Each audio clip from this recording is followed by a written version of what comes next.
Анашым, мен қатты қателестім. Сезімнің жетегінде кетіп, шайтанның азғыруына еріп мен оңбай адастым. Сараға көңілім ауып, оны шын сүйіп қалдым деп ойладым. Міне бірге тұрып жатқанымызға 1 жылдай болды. Мен оны сүймейтінімді түсіндім. Маған тек қана Құралай керек екені миыма енді ғана жетті. Бірақ енді қалай Құралайды қайтаратынымды білмеймін. Ол мені кешірмейтіні анық. Өз үйіме өзім қайтып келе алмай жаман болып жүрмін.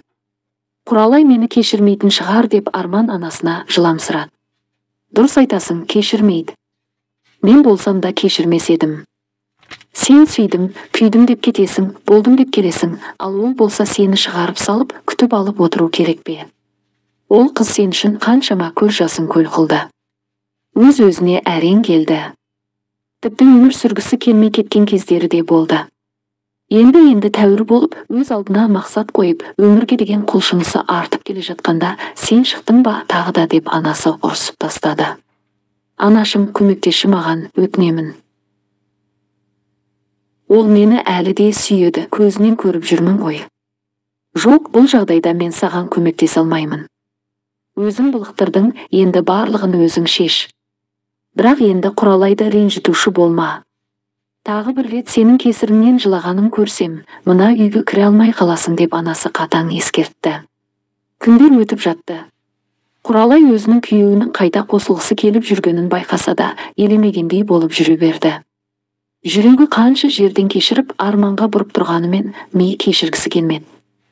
Бірақ махаббатқа әмір жүрмейді деген рас екен. Соңғы кездері Арман жиі келгенімен қоса, кейде осы үйде қонып қалатынды шығарды. Киім-кешектері, заттары да кері қайта бастады. Бірге кешкі ас ішіп, балалармен ойнап, үй шаруасына көмектесіп жүрді. Бір күні Құралай шыдай алмай кетті. Арман, қал үйде. Болды. Ауылдың бәріне әңгіме болып болдың. Жетер енді. Деп Құралай 1 жылдан соң Арманның қолынан ұстады. Келесі күні Арман қалған киім-кешегі мен заттарын алып келді. Бұрынғыдай ерлі-зайыптың күйін кешіп жатты. Арманның бұл қателігін ешкім еске алмауға тырысты. Балаларда бақытты. Құралай да күле бастады. Алайда қанша жерден еске алмайық десе де, өмір ол бір Арманның қателігін еске салып тұрды.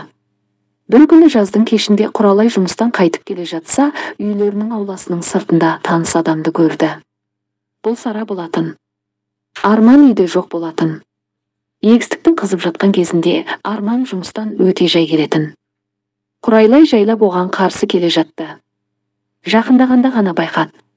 Сара жеңіл көйлекте, басында орамалы бар. Аулаға сүйеніп көзін жұмып тұр екен. Сара да Құралайды байқап, қолын ауладан жіберіп, Құралайға қарай 1-2 қадам жасап еді, басы айналып кетті де, қайта ауланы ұстап тұрып қалды. Мына қыз ішіп алған ба деп ойлады Құралай. Үйге жақындай бергенде, Құралай басын тік ұстап, Сара жаққа тіпті қарамастан аулаға кіріп бара жатыр еді. Сара қолынан ұстап алды. Құралай, тоқташы. Мен сені күтіп тұр едім. Сенімен сөйлесуім керек. Деп Құралайды тоқтатты.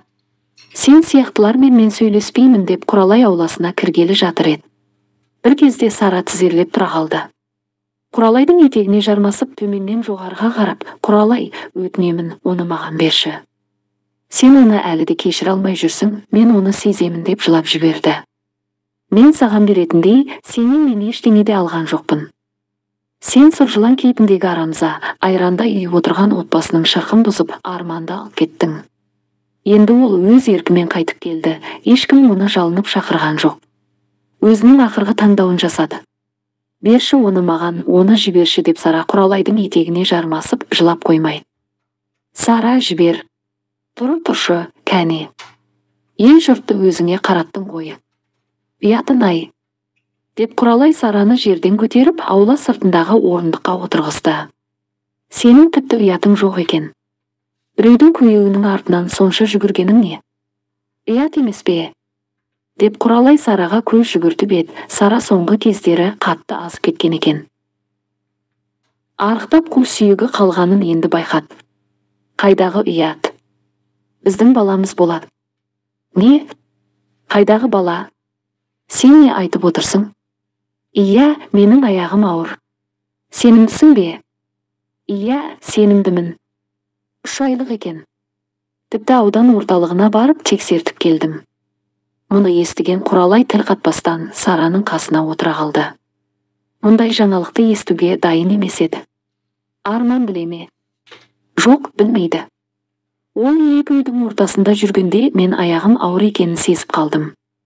Бірақ оған айтпадым. Оны баламен ұстап қалуға тырысқандай болармын деп. Қазір онда неге келіп тұрсын? Мен қорқып жүрмін. Жалғыз өзім баламен қайда барамын? Қалай күн көремін? Соны ойлап жанымды қоярға жер таппай жүрмін. Өзің кінәлісің, Сара, ертерек ойлануың керек еді. Енді мен саған аяушылық танытады деп ойлайсың ба? Жоқ, тек менің жаңалығымды білсін деп келдім. Арманға да айтамын. Әрі қарай өзі шешсін. Деп Сара орнынан тұрды да, шамалы қисалаңдаған жүріспен өз үйіне қарай кетті. Құралай Сараның артынан ұзақ қарап отырды. Басы қатты. Жолдасын айтқаны дұрыс па, айтпағаны дұрыс па деп көп ойланды. Балалы болатынын білсе, тағы кетіп қалама деп алаңдады. Ойланып шаршаған Құралай бір шешімге келді. Не болса ол болсын, кетсе кетсін. Бірақ келесі де оны қайтадан ешқашан қабылдамаймын деп шешті. Сөйтіп Құралай жолдасын бақылай бастады. Бір аптадан соң Арман қайтадан отбасынан оқшауланып, терең ойға шомылып, телефонына шоқшиып отыруды бастады. Құралай шыдай алмай кетті. Кешкі астарын беріп, енесі мен балаларды бөлмелеріне жіберіп, Құралай жолдасының қасына келіп отырды. Арман аула сыртындағы орындықта үнсіз ғана ойланып отырған кезі. Балаңды ойлап отырсың ба? Деп Құралай төтесінен қойып қалды. Сен білесің ба не? Иә, білемін. Қайдан естідің? Сара келді бір апта бұрын. Өз аузымен айтып кетті. Енді не істейсің? Тағы кетесің бе? Қой жоқ. Мен сендерден енді ешқайда кетпеймін. Деп әйелін құшақтады. Бірақ сенде мені түсінші. Баланы мен тастай алмаймын. Балам үшін Сарамен сөйлесіп, оларға көмектесіп тұруым керек. Иә, баланың еш кінәсі жоқ. Балаға қолдау керек. Кешірші мені, ақымақ болдым. Есімді жиып, ақылға келіп, енді барлығы өткеннің еншісінде қалды деп жатқанда, мынадай жаңалық. Енді менің қателігім өмірі ұмытылмайтын болды. Балаға обал жасамай қайтеуір деп Құралай орнынан тұрды. Бұйырғанын, басқа жазғанын көрерміз. Тек ауылдағыларға жаңа өсек болатын болды. Құрсыншы оларды айта берсін. Менің ойлағаным тек сендер мен балам. Сара көп үйден шықпады. Арманның да Құралайдың да көзіне көрінбеуге тырысты. Ауыл тұрғындарынан да ұялды. Боз көйлектер киіп ішін жасырумен болды. Аяғы ауыр кезде Сара мүлдем арықтап кетті. Бала оның барлық ұсқынын алып кетті десе де болады. Жаз бітіп күз келді. Қазан айында Сара босануы керек. Қыркүйек айының ортасына таман ауа райы тама болып тұрды. Құралайдың жұмыстасы әрі құрбысындай болып кеткен әдемі ауыл шетіндегі таудың бөктеріне барып, тынығып демалып әңгіме айтып қайтуды ұсынды. Соңғы кездері уайымнан шаршап жүрген Құралай келсе кетті.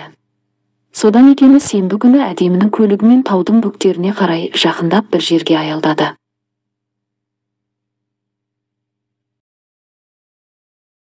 Үшінші бөлімнің соңы. Құрметті тыңдарман, келесі бөлімді жіберіп алмас үшін каналға тіркеліп, қоңырау белгісін баса кетіңіз. 4-ші бөлім жақын күндері шығатын болады. Біздің каналдың тыңдарманы болғаныңыз үшін алғыс білдіреміз. Сіздің ойыңызша әңгіме қалай өрбиді? Комментарийге ойыңызды жаза кетіңіз.